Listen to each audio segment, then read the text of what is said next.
Hey everyone, today we're ranking all of the licensed Survivor adaptations from worst to best. We're gonna do this based off of how faithful their visual adaptation was, how fitting their perks are, and also the lore they received to accompany them. These are a lot harder to rank than the licensed killers and are definitely closer in terms of quality, but we're gonna try anyway. Starting off at the bottom of our list, we have Quinton Smith from A Nightmare on Elm Street. Quinton, ever since his release, has always been viewed as one of the worst adaptations, having no resemblance at all to the person he's meant to be resembling. This lack of resemblance even went as far as the actor of Quinton himself asking for a facial rework. We did finally get one after all this time, but in all honesty, although it does look better, it doesn't look much like Quinton still. Perk-wise, I think a mark was missed a bit. It's a shame honestly that Adrenaline was already a perk, because that would have been the perfect thing to give to Quinton. The perks are all generally these very weak references to the film, like Pharmacy's description reads,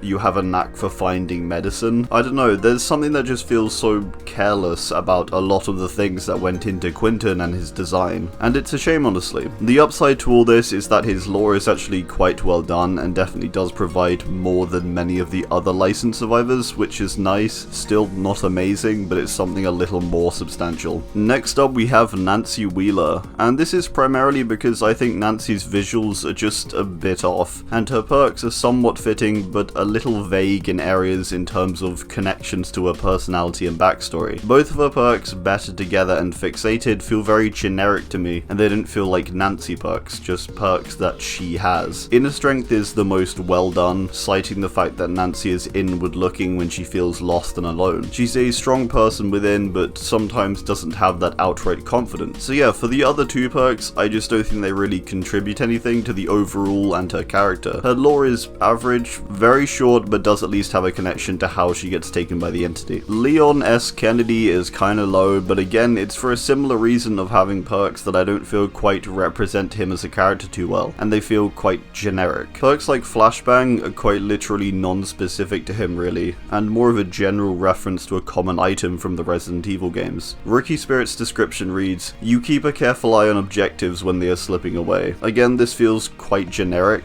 and aside him being a rookie in RE2, I don't think this really links to him at all. Bite the Bullet is the only perk I think that hits right, mentioning Leon's ability to cover up his own pain to make sure he keeps focused on helping others. Leon's character model is overall pretty good, maybe his face could use a bit of a touch-up. Finally, his lore is pretty dreadful honestly. It's just a couple of lines of vague recap of RE2, but hey, it's not like they're gonna go spoiling the game, so you know, it is what it is. Jill Valentine is in a similar spot to Leon with her generic Blastmine perk. This is slightly more specific to Jill as she's skilled at bomb defusal. It's still more of a generic item found within the RE games though. Counterforce and its description of knocking down the support of someone you're trying to take down is also quite non-specific, and Resurgence is the only perk that I think is fitting for Jill completely. Her lore is also very short and basically a semi-recap of RE3. I think overall though, Jill has a slightly better visual faithfulness than Leon, and her perks make a little more sense for her character too, so she's gonna be just a bit above Leon here. Laurie Strode is another character who doesn't look too similar to the person she is supposed to resemble. With her recent visual update however, she does definitely look a lot more like Jamie Lee Curtis, which is cool. I think it's just mainly this past inconsistency that puts her down a bit lower here, as her perks are incredibly great for links to Halloween, but also showing who she is as a character. It's especially good that she has a perk for fighting back with Decisive Strike, and then the two perks, Object of Obsession and Sole Survivor, that show her close tie to the killer hunting her, and also her ability to survive. I think these are honestly very well adapted. Her lore is not good at all to be honest, even at summarizing her as a character, but hey, it's probably the least relevant part when it comes to the licensed characters, as it's not exactly like we're meant to get a whole expansive story or anything. Steve Harrington is overall quite well done and is one of the most average adaptations to me, as he hits everything on a good note, but I don't think he's particularly amazing in every area. His visuals are solid and do resemble Steve in the show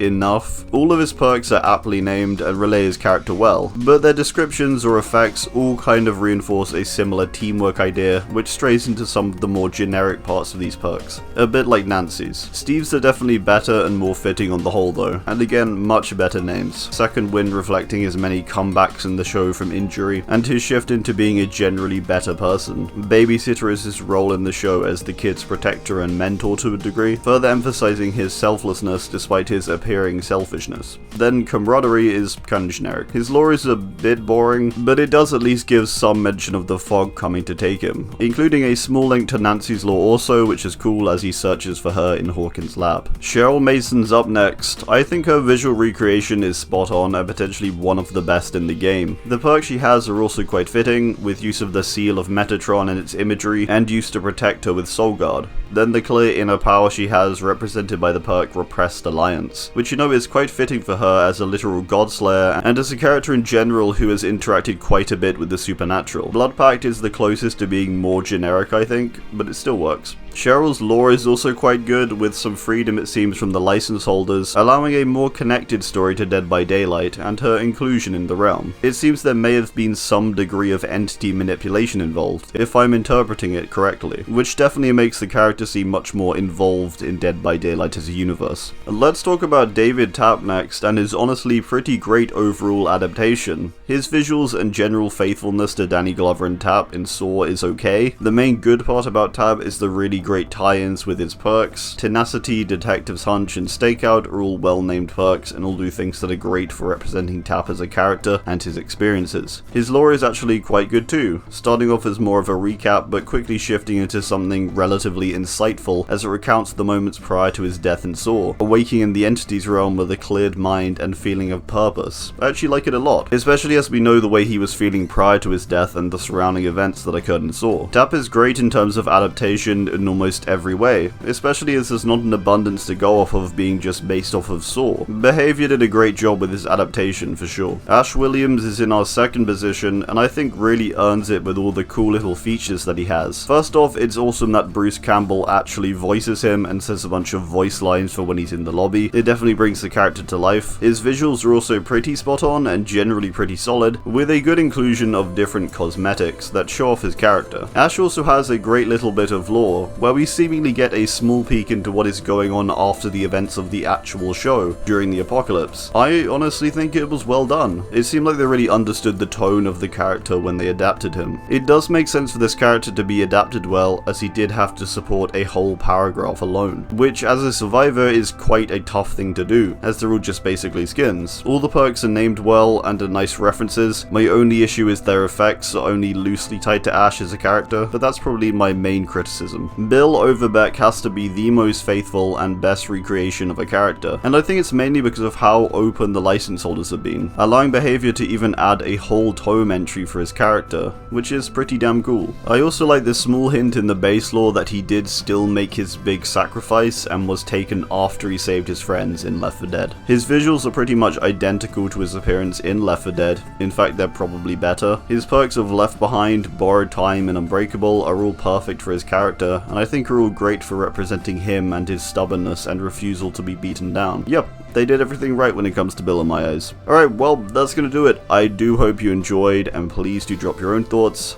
down below. Thanks, and goodbye.